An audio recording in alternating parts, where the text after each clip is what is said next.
Hey, what's up guys, Eva94 back with another action figure review, and today we are looking at the Bandai Tamashii Nations SH Figuarts The Mandalorian. Of course, this is the new Star Wars Disney Plus TV show, the first live action Star Wars show made. Here is the SH Figuarts version of The Mandalorian. So it comes in our standard Star Wars SH Figuarts box. There's the side with the image of the character, and on the back side we get more images of the character. This is the first armor that he wore on the show, not the Beskar armor. They're releasing a separate figure for that armor, and they're releasing the child separately as well. This guy's up at BigBadToyStore.com right now as a US release. If you guys were interested in picking him up, check out the link in the description below.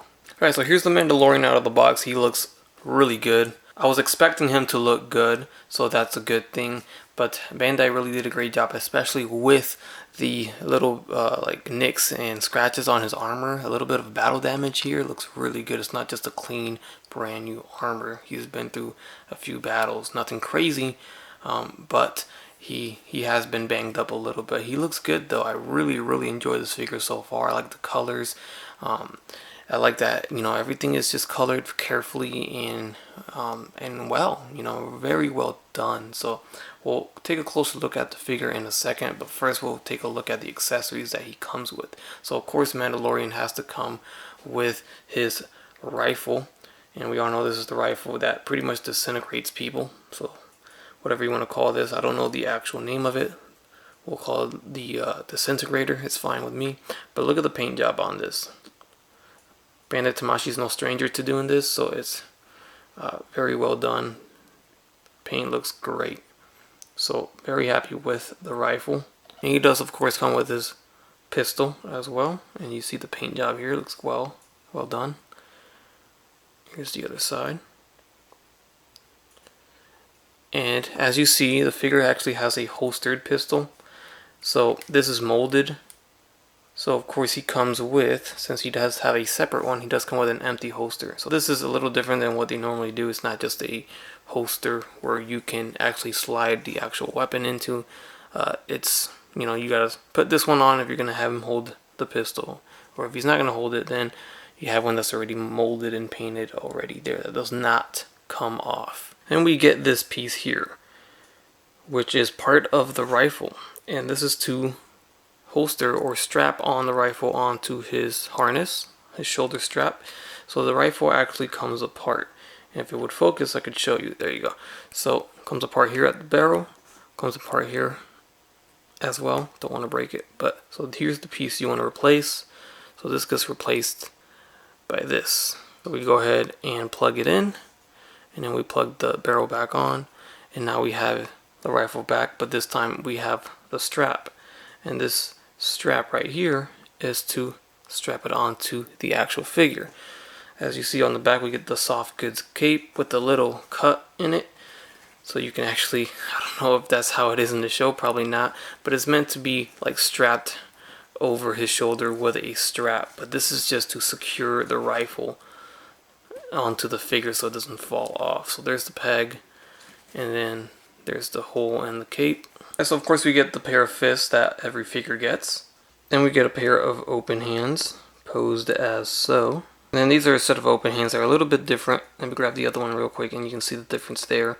Very slight, subtle difference, but it's a difference there for more posing options. And then we have two right hands that have trigger fingers here. And these are for different weapons, I believe. So we have this one, you can see the peg hole is kind of angled. And in this one, the peg hole is not angled, it's straight. So very subtle difference once again, but this is no surprise to me because Bandai Tamashii does this all the time.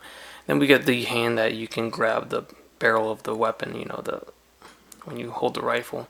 So that's cool. So I do want to check out how he holds his weapons, and he holds it pretty well. This is the pistol, of course. And this is the regular hand, the regular trigger finger hand without the angle on the peg hole. So this one allows you to hold the weapon straight. And the other one, I think it's more for the rifle. So what the angled trigger finger allows you to do is hold his rifle, of course, because the way it is, it's not your traditional barrel, or sorry, not your traditional grip for a gun. So you gotta have it angled to have it aimed at somebody. If not, if we were to use this one, this thing would be angled up the entire time, and you cannot have it aimed at somebody or down or anything like that, if that makes sense. So this is definitely just for the rifle. So here's just a quick look at him holding the rifle casually, not aiming at somebody. So I do like that, looks good.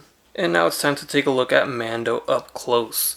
So here is the helmet. Very nice job. I mean, the paintwork, the sculpt is all there. It looks great.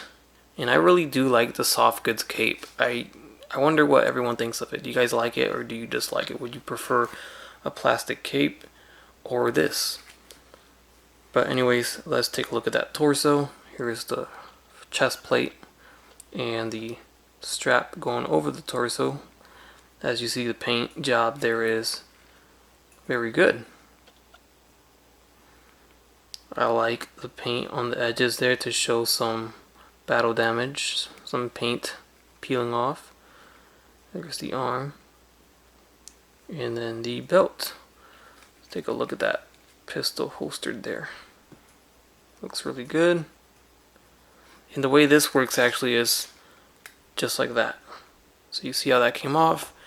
Let me grab the other one, and you just gotta kind of squeeze it in there. So just like that, and there you go. Now you have the empty holster for his pistol. Now there are 2 peg holes here. I don't see a strap meant for that unless I'm missing it. It looks like there's something meant to peg here and here, like the little strap that holds the pistol in place, just like this one. I'm curious to see if this removes. Oh, there it is. Yep. Well, that answers my question. So you reuse it for your empty holster. And that's something. It makes you wonder why they couldn't just make a holster that would fit the actual pistol. But hey, whatever, I'm fine with this too. Just a little bit more work. So moving down, more detail at the thigh plates. And here's the knees. Looking good. Here's the backside. So regarding his articulation, we have the head on a swivel, left and right, all the way 360 degrees. He can look up about this high, which is decent. He can look down about this low, which is also decent as well. We can get some head tilts in there too, so that's pretty good. As for the arm, it does move forward, up and down. Because of the beautiful soft goods cape, it does not hinder anything. His shoulder pads are also on a hinge. That's to be expected. Bandai Tamashi's great with that type of stuff, so it doesn't hinder anything else as well. We get the beautiful shoulder socket that we always have. Now there is no butterfly joint, but we do get good range on the arms and shoulders overall. There is a bicep swivel. There's a there is an elbow double joint right there. Swivel at the wrist with a ball jointed hinge for that hand. So you can see how much range this arm moves around. So pretty cool. Torso, we got the diaphragm joint down below here, as you see. We get the swivel, left and right. This is about to pop off, yep, saw it. And then we have it going back and forward. As for the legs, they don't drop down anymore. That's old school. Now we have the new 2.0 groin area. So the legs are going to kick forward about this far, and this one that far too. So we have a thigh swivel, and then of course, let's move the arms up. As you see, this kind of hinges, and then these hinge too, so that does not affect any of the range here. So you can open the legs up a little bit further. We have the thighs on that swivel. We have double jointed knees. We have the ankles on a hinge going forward and back. A little rocker swivel, and then the toe hinge at the foot right there. And also I just noticed they do kind of drop down at the thigh. Check this out. So I'm going to pull it and it dropped down a little bit. Doesn't really do anything though. I wonder if that's meant to happen or not. But I can push it back up and it goes back in place. So I don't know, but I did notice that. So of course we're going to compare him next to the one and only Star Wars The Black Series Mandalorian figure. So this is what you get for, I don't remember what I paid for this, 50 bucks I think. And this is what you get for $20. So not too bad, to be honest. I think I think Black Series Star Wars 6-inch Mando holds his own, to be honest. For $20, this is a solid piece. This is a nice figure. But as you see, I mean, side by side, of course, this is better. Of course, it looks better. The paint looks better. Overall, it looks really good. Now, I did see pictures on Facebook of people that have gotten this already. They took pictures side by side, and it looked like this Mando was taller. It looked like the SHF was taller, but now, in person next to my Black Series Mando, he's shorter.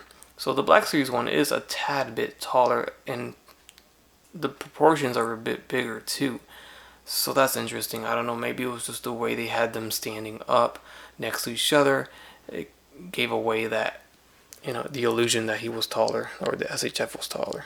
Now we do have a Mafex Mandalorian coming out as well. Everyone's, getting a piece of the pie here, but I could only get so many Mandalorians, so I think I'm going to stick with these two. I'm even getting the Hot Toys Mandalorian, so I think stopping there is enough. I don't think I'm going to pick up the Mafex one, even though they do look great too. I'm pretty satisfied with Black Series and the SH Figuarts version here. Also, just want to mention his cape is moving because I have the fan on in the room. It's not a ghost or anything like that. Here's another Mando I have. Yes, I have two, because I have to have one displayed with the child separately. I mean, it's just a sickness I have as a collector. But anyways, here's another Mando Black Series, but with the child in his hands. So even with this child scaling a little smaller, probably is smaller than the Figuarts one. We haven't gotten it yet, but it'll probably, it still looks good in scale with the SH Figuarts version. And then of course we have the Heavy Infantry Mandalorian, and this is the Black Series version. We have yet to get an announcement of an SH Figuarts version, but I think that's inevitable. Hopefully we do get it. So as of now we don't, but as you see, he still looks good. As you see, the Black Series version has some more dirt, grime, rust on his helmet. There's some more paint details, more brown. So that doesn't bother me too much, but also the cleaner look on this one isn't too bad either. So which one do you like better? Of course, side by side, it looks like the Black Series one is a little bit, overwhelming, a little drastic there with the brown. You don't notice it until you have these two side by side, but they still both look good. As you see the front plates, you see the color. So the color is a big thing that I really like about the SH Figuarts version a lot. I like the colors a lot better. And going lower down to the torso, as you see, the Black Series for $20, you still get a lot of detail. Hasbro did a great job. You look at the silver on the belts, the buckle, the battle damage, the shin guard. Still did a great job with the paint. So definitely not too bad. And of course we have the hard plastic cape that is to one side here, while this one is a little bit bigger, but soft goods though. So preference there. But there are the legs down to the feet. Now Mando's feet, he's got some different colored shoes apparently compared to his shin guards, because those do not match. And there he is next to the SH Figuarts Boba Fett, which is one of my favorites that Bandai Tamashii has made for the Star Wars SHF line. I just think this is literally one of their best works for sure. So he looks good next to Mando, not too bad. As you see the difference there in the armors and the outfits and colors, of course. And then we have the SH Figuarts Jango Fett. So this is one of their older figures, their older releases, while Boba Fett and this Mandalorian, of course, is among their newer releases. And there's a look ahead next to Cara Dune. This is the Star Wars The Black Series version of Cara Dune, which is the only version of Cara Dune that we have out so far. There he is next to the Ultra Instinct SH Figuarts Dragon Ball Super Goku figure. And then one more here is the Black Series Boba Fett. So let me move him to the corner here. There's Black Series Boba. And I'll throw in Figuarts Boba. Put Figuarts Mando in the middle. And then throw in the Black Series Mando on the left side there. There you can see both the Figuarts and the Black Series versions of Mandalorian and Boba Fett. So that's going to conclude my review of the Bandai Tamashii Nations SH Figuarts Star Wars The Mandalorian.